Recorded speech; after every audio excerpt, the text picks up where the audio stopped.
लड़ाई नहीं हुई, बट जिस टाइम मम्मा गई ना उस टाइम मैं टूट गई। बिल्कुल मैं समझ सकती हूँ निधि आपके दर्द को, लेकिन क्योंकि कहीं ना कहीं मैं दोनों के लिए प्राइड थी।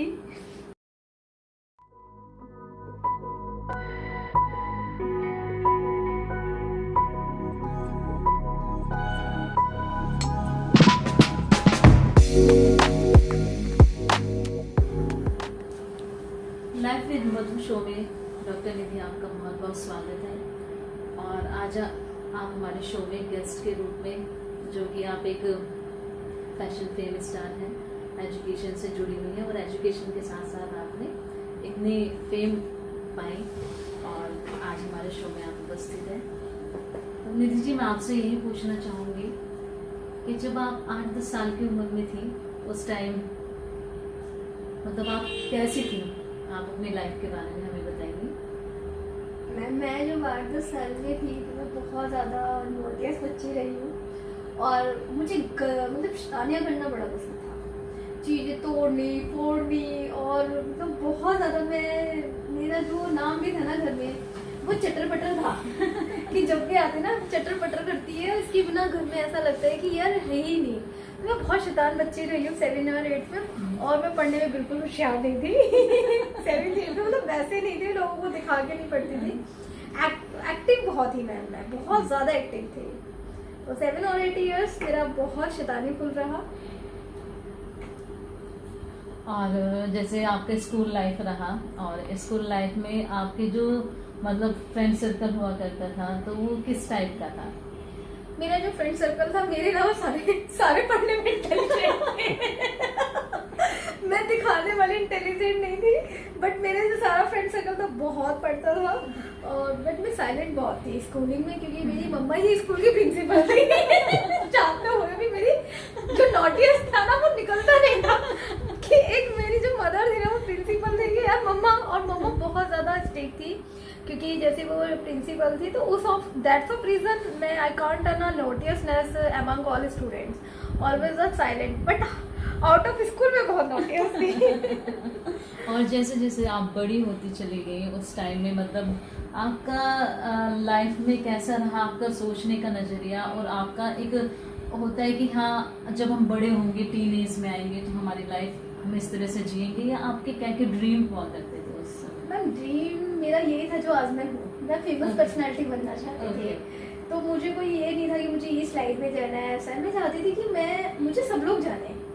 तो और मैं एजुकेशन में भी थी, तो मुझे था कि एजुकेशन में भी जाने, और मैं बहुत टैलेंटेड फुल रही। मैं शुरू में डांस में बहुत अच्छी थी, तो मैं चाहती थी कि मैं एक फेमस पर्सनालिटी बनूँ। जब whenever attend to class the teacher तो आस्क मी कि आप क्या बनना चाहते हो, what do you want to become in life, just I say कि I want to become a famous personality और वो आपने कर दिखाया। That's proud of you. Thanks. और जैसे किसी न किसी बच्चे का अपना होता है, रोल मॉडल होता है कोई, कि आप उसके जैसा बनना चाहेंगे, तो आपके घर में ऐसा कौन था जिसको आप रोल मॉडल मानती थी कि मैं उनके जैसा बनूं? मैं अपने पेरेंट्स जैसा बनना चाहूँगी। मेरी रोल मॉडल मेरे पेरेंट्स है, मम्मा डैड, क्योंकि मैंने पूरा टाइम उन्हीं के साथ बिताया है। उनसे हटके मुझे कोई मतलब मैंने देखा ही नहीं, वही मेरे फ्रेंड्स थे। पेरेंट्स तो मैंने उनमें कभी फाइंड ही नहीं किया, वो मेरे सबसे अच्छे बेस्ट फ्रेंड थे। तो मेरे रोल मॉडल मेरे पेरेंट्स ही हैं, मेरे डैडी और मेरी मम्मा। बिल्कुल बिल्कुल। इससे ना देखो दर्शकों को एक मैसेज भी मिलता है और इससे इंस्पिरेशन भी मिलती है। जैसे बच्चे आजकल बहुत सी चीज़ें अपने पेरेंट्स से छुपाते हैं, तो कहीं ना कहीं पेरेंट्स की भी जिम्मेदारियां रहती हैं कि बच्चों के साथ वो एक फ्रेंड की तरह नहीं हो पाते हैं। तो ये एक अच्छा मैसेज है कि पेरेंट्स बच्चों के साथ एक फ्रेंड बने, जिससे कि बच्चे उनको अपनी जो भी प्रॉब्लम है वो बताएं और उनसे कोई भी चीज़ छुपाए ना। तो ये बहुत अच्छा रहा निधि आपकी लाइफ में कि आपके पेरेंट्स आपके फ्रेंड बनते रहे। और कभी कभी लाइफ में ऐसा हो जाता है कि बहुत सी चीज़ें हमारे सामने ऐसी घटित होती है ना चाहते हुए भी, कि हमने कभी कल्पना भी नहीं की होती है। तो क्या कभी आपकी लाइफ में ऐसा कुछ रहा कि जिससे मतलब आप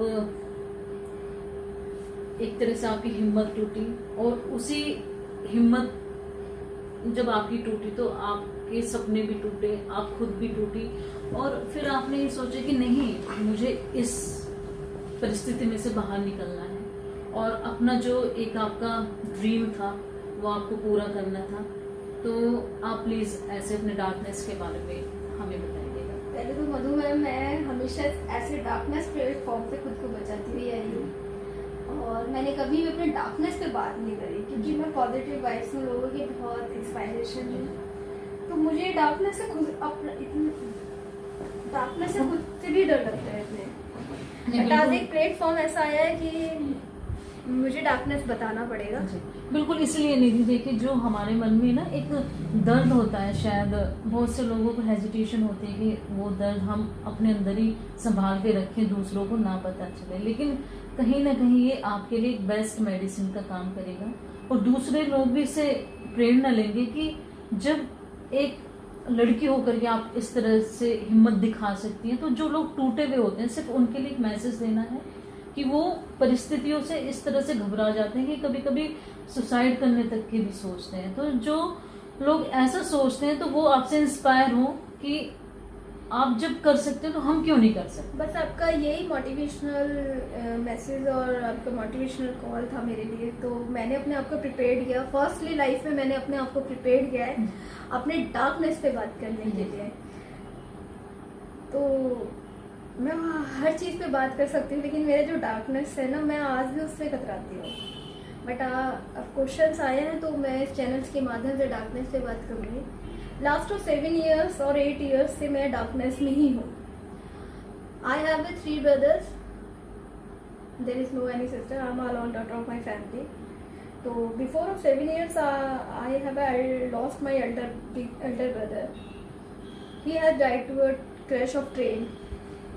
After 2 years, जिनके बिना शायद मैंने ज़िंदगी की कल्पना भी नहीं की, मैं जीना भी नहीं चाहती इवन। तो लाइफ में ऐसा टाइम रहा कि 2 साल के बाद मेरे डैडी को लंग्स में कैंसर डिक्लेयर करा डॉक्टर्स ने। एवरी नाइट एवरी मॉर्निंग उनको देख के होता था कि आज हैं, कल मिलेंगे या नहीं मिलेंगे। 2 साल के बाद वो चले गए ऑल ऑफ सडन। मैं तो मैम कोमा में ही चली गई थी। उसके बाद मेरी मम्मा ने मुझे एक लिफ्ट करा लाइफ में और मैं अपने डैडी के बहुत क्लोज थी, एज यूजुअल, जैसे कि गर्ल्स सभी होती हैं। मेरे लिए लाइफ जीना बहुत मुश्किल था क्योंकि मेरे डैडी सबसे ज़्यादा बेस्ट फ्रेंड थे, मेरी मम्मा से भी ज़्यादा मेरे ज़्यादा क्लोज थे। और कहते हैं ना कि बेटियां तो पापा की लाडली होती हैं। मतलब मैंने आज अभी तक भी उनको डैड नहीं माना अपनी लाइफ में। अगर मैं मान लूंगी तो शायद मैं जी नहीं पाऊंगी। तो मैंने कभी शेयर भी नहीं किया पापा के लिए एफबी पे, डिजिटल पे। मैं बहुत एक्टिव रहती हूँ। लोगों को लगता है निधि मैम की जो लाइफ है बहुत हैप्पीनेस से फुल रही है, लेकिन मैंने पॉजिटिविटी को भी जिंदा रखा। बस जब डैड गए तो मम्मा ने संभाल लिया। अब सेकेंड वेव थी जिसमें कि सभी ने अपने स्पेशल वंस को खोया। बिल्कुल बिल्कुल। सेकेंड वेव से मेरी मम्मा ने मेरा साथ छोड़ दिया। बस उस फिर तो मतलब कुछ बचा ही नहीं लाइफ में ना मैडम। निधि कि आपने इतनी हिम्मत दिखाई और आज हमारे सामने ये बात कहते हैं कि लाइफ में जिसके साथ लड़ाई ज्यादा हो तो मम्मा की मैं मतलब आंखों के आगे थी बिल्कुल ही। हमेशा मेरे लिए सोचना, कॉलेज जाना, तो हमेशा मतलब उनकी भी लड़ाई नहीं हुई। बट जिस टाइम मम्मा गई ना उस टाइम मैं टूट गई। बिल्कुल मैं समझ सकती हूँ निधि आपके दर्द को, लेकिन क्योंकि कहीं ना कहीं मैं दोनों के लिए प्राइड थी। उसके बाद फिर लाइफ को बहुत मुश्किल हो गया था जीना। मैंने तो मतलब सोच ही लिया था कि मुझे लाइफ अब जीनी ही नहीं है। बहुत नेगेटिव थॉट्स आए, बहुत घर में अकेलापन हो गया एकदम से। ना डैडी दिख रहे हैं ना मम्मा दिख रहे हैं। हैबिट भी वही कि तीनों लोग एक साथ बैठते थे, तो चाय भी 3 कप। काफ़ी मंथ बाद वो छूटा मेरे से। खाने के टेबल पे भी तीनों क्योंकि मेरा मम्मा साथ और डैडी साथ ही थे, भाई लेट आते थे, तो तीनों प्लेटें लगाती थी। तो मैंने कहा अरे यार, फिर वो प्लेट रखनी भी पड़ती थी कि यार वो हैबिचुअल में था खाना। पहले मम्मी डैडी में भी करती थी। काफी दिन बाद मतलब ये चीजें गई हंसते। आज भी कभी कभी हो जाता है गलती से, जैसे पानी रखूंगी टेबल को अपने लिए ट्रे में तो 2 गिलास की आदत है यार, मम्मा तो है ही नहीं। मतलब इतना बड़ा लाइफ स्पॉइल थी, खत्म थी लाइफ। एक्चुअली निधि देखिए, सेकंड वेव में सभी ने अपने को बहुत खोया है और उस दर्द को मैं आपको बहुत अच्छी तरह से समझ सकती हूँ। उस टाइम लोगों पे क्या बीत रही थी, एक तरह से ऐसे हाहाकार मचा हुआ था कि लोग समझ ही नहीं पा रहे थे कि उनके साथ हो क्या रहा है। लेकिन फिर भी आप इतनी कम उम्र में आपने इतनी हिम्मत दिखाई, अपने पेरेंट्स को इस तरह से अपनी आंखों के सामने जाते हुए देखा और अपने आप को संभाला। बहुत ही हिम्मत की बात होती है और मैं हमेशा यही चाहूँगी कि आप ये हिम्मत बनाए रखें, जो औरों के लिए भी एक प्रेरणा स्रोत हैं आप। और कहीं ना कहीं आज आपके पेरेंट्स आपके ऊपर प्राउड फील कर रहे होंगे कि उनका आशीर्वाद आपके साथ है। मैम वो मेरे साथ है, मैंने पूरी जिंदगी उन्होंने ना हमेशा मुझे ब्लेसिंग्स करा है। हर आज तक है ना, मैंने मम्मी पापा के मुंह से अपने लिए ये नहीं सुना कि तुम खुश नहीं। वो हमेशा ही जिंदगी में भी है ना मुझे बहुत ब्लेसिंग्स करते थे। बेटा मैं कभी बड़ी सबकॉन्शियस माइंड रही, मैं थोड़ी डिप्रेशन पेशेंट भी हूँ। तो लाइफ में मैंने 3 बार डिप्रेशन फील किया, अभी मम्मा के बाद, उसके बाद डैडी के बाद, उसके भैया की डेथ के बाद। तो हमेशा डैडी ने संभाल लिया, मम्मी ने, अब आके खुद को ही संभालना पड़ रहा है। तो जैसे मैं कभी चुपचाप बैठ जाती थी तो वो बोलते बेटा क्या हो गया, सर पे हाथ, बेटा तू तो ऐसे कभी नहीं हंसती रहती, क्या बात है। मैंने कहा बस पापा ऐसे, अरे तू कर लेगी, टेंशन मत लिएगा बेटा, सब कर लेगी। और ना तुम आज ना वो चीज मिसिंग है।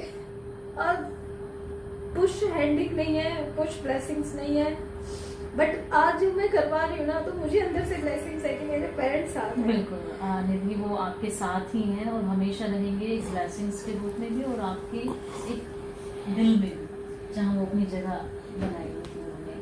और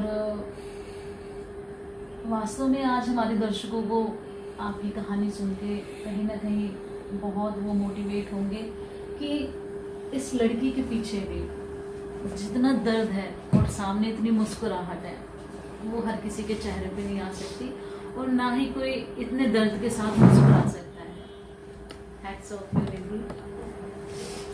और मैं अब आपसे इतना ही जानना चाहूँगी कि जिस तरह से आपने एजुकेशन के साथ साथ फेम पाई, और आप यूथ को क्या मैसेज देना चाहेंगे? मैं यूथ को मैसेज देना चाहूँगी कि सभी लोग अपने ड्रीम्स को लेकर आगे आए, जो करना चाहते हैं। फर्स्टली जो हम चाहते हैं वो हम बन जाते हैं, लेकिन सिर्फ आपको ज़रूरत होती है कि आपने सेल्फ कॉन्फिडेंस को क्वेश्चंस करें, उसके साथ जिए। मुश्किलें लाइफ का दूसरा पार्ट है ही कि मुश्किलें आप हैं, जिंदगी है तो मुश्किलें आएंगी, उनको फेस करना चाहिए। डैडी मेरे कहते थे कि बेटा जिंदगी तो हर पल हराएगी, लेकिन तुम्हें जीतना है, उसी का नाम लाइफ है। और मेरे सारे क्वाटेशंस ऑफ लाइफ, सारा स्टेटस ऑफ लाइफ मैं अपने पेरेंट्स और मदर के पेरेंट्स के जो भी उनके रूल्स रेगुलेशंस, जो भी उनकी इंस्पायरेशन थॉट्स हैं, उनको फॉलो करती हूँ एवरी टाइम। और मुझे बहुत अच्छा लगता है क्योंकि उनकी एब्सेंस में अब उनकी चीज़ें हमें अब समझ में आ रही हैं। जब वो कहते थे कि लाइफ ऐसी होगी बेटा, ऐसी होगी, और मैं कभी पेन में नहीं रही, सीरियसली बता रही हूँ। पेरेंट्स जो होते हैं बच्चों के लिए ब्लेसिंग्स होते हैं, जीते जी तो कभी नहीं दुख देते, लेकिन उन्हें क्या पता था कि उनके एब्सेंस में बच्चे इतने सेट हो जाते हैं। इवन मेरे डैडी मुझे इतना प्यार करते थे, तो कभी बैठने की भी बात होती थी, सबसे मुश्किल डिसीजन मेरे लिए शादी का है। बस इसी ये डिपार्टमेंट में आज तक नहीं कवर कर पाई, जबकि पूरा फ्रीडम रहा लाइफ में, अच्छे से चूज करो, कुछ भी करो, हम साथ हैं, बट नहीं कर पाई। शायद उनका प्यार इतना ज्यादा था कि उन जैसा समझ में ही नहीं आ रहा। बिल्कुल नहीं, वो भी होगा। देखिए सबकी लाइफ में कहते हैं ना कि जोड़ियां ऊपर से ही बनती है, तो कहीं ना कहीं आपके सपनों का भी राजकुमार होगा। मैं ईश्वर से ऐसे प्रार्थना करती हूँ कि जो आपके दुख है मतलब वो आपको समझे और ईश्वर उनको भेजे और आप एक अच्छी सी लाइफ जिए। जो आज सब आपका मिसिंग है, याद करती हैं, दर्द भी बहुत होता है, लेकिन फिर भी एक मुस्कुराता हुआ चेहरा सबके सामने आता है। तो मैं यही भगवान से दुआ करती हूँ कि आपकी लाइफ में आपका लाइफ पार्टनर ऐसा हो जो आपके सारे दुखों को दूर कर दे और आपकी जो भी लाइफ में thank you so much, pleasure of mine ma'am, thank you. इसकी ही मुझे ये मेडिसिन मुझे बहुत चाहिए, मैं सच बताऊँ। और जो आज एक स्माइलिंग फेस है, ये भी कहीं ना कहीं मेरे डैडी की वजह से। मेरे डैडी ने हमेशा मेरे चेहरे पे मुस्कुराहट दी, बिल्कुल। तो वो चाहते थे बेटा मैं तुझे ना मुस्कुराते हुए ही देखना चाहता हूँ। उन्होंने कभी मुझे सैडनेस नहीं किया। जब मैं डिप्रेशन में गई आफ्टर माय डेथ, तो मेरी मदर ने बोला, जब बिल्कुल ही कहीं से उन्होंने देखा यार ये, उन्हें मुझे छेड़ने में भी डर लग रहा था, इसको बोले क्या, तो उन्होंने बस एक बार बोला कि बेटा तेरे डैडी तुझे देख रहे होंगे तो क्या वो खुश होंगे तुझे, क्या तेरे पापा ने जीते जी तुझे रुलाया। बस यही बात मेरी बिलीव हो गई कि यार पापा को दुख हो रहा होगा। तो बस आज वही सारी चीजें हैं, और आज मैं आप सबके सामने एक एनर्जेटिक वेव में हूँ, और मैं सभी उससे कहूंगी हारो मत, अपनी वीकनेस को स्ट्रेंथ बना के निकालो, तो आप भी सक्सेस हो जाओगे। Thank you. अब निधि, मैं इतना ही कहना चाहूंगी कि जो भी आपको बहुत प्यारा सा सॉन्ग हो, जिसको आप मतलब आपकी प्रेरणा बना हो वो गाना, तो मैं चाहूंगी 2 लाइन आप गा के सुनाएं जो आपका पसंदीदा हो।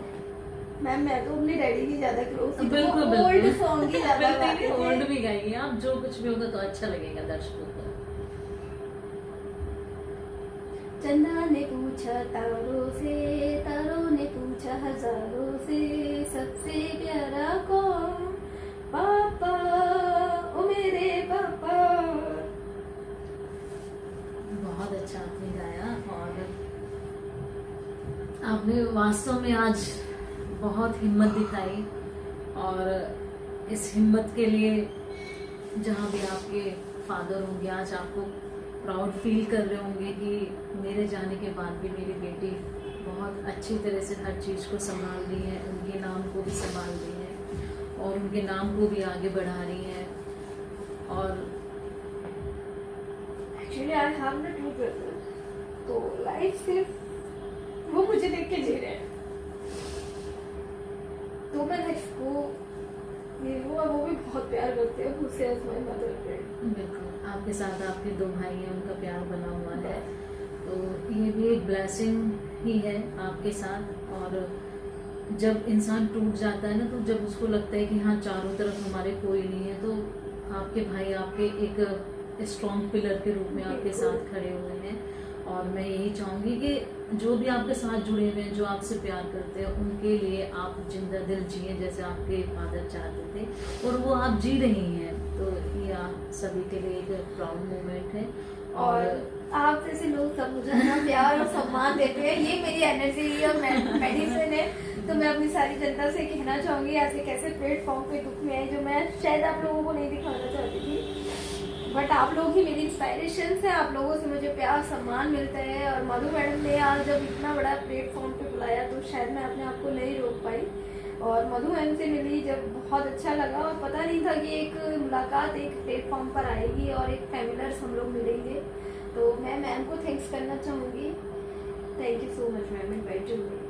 Thank you so much Nidhi हमारे शो में आने के लिए। और मैं आप सभी से यही कहना चाहूँगी, देखिए दुनिया दर्द से भरी पड़ी है, लोगों के जीवन में दर्द इतने हैं, लेकिन कोई तो उन दर्द से बाहर निकल जाता है और कोई उन दर्द में ही घिर जाता है और अपनी लाइफ को बिल्कुल ख़त्म कर लेता है। तो मैं यही आपको एक मैसेज देना चाहूँगी कि आज हमारे बीच में डॉक्टर निधि वर्मा हैं, जिनकी लाइफ को आपने सुना और उनके दर्द को समझा, और वो किस तरह से जी रही है इतने दर्द के साथ, लोगों के सामने एक मुस्कुराता हुआ चेहरा उनकी एक मिसाल बनी हुई है। तो लाइफ में रहता है कि दर्द इतने आते हैं, लेकिन सबसे बड़ी बात है कि हम उन दर्द से बाहर निकल के एक अपना नाम खड़ा करते हैं, वो सबसे बड़ी बात है। तो निधि ने आज ये हमारे सामने कर दिखाया है, और कहीं ना कहीं भगवान की ब्लेसिंग्स निधि के साथ हैं और हमेशा रहेंगी।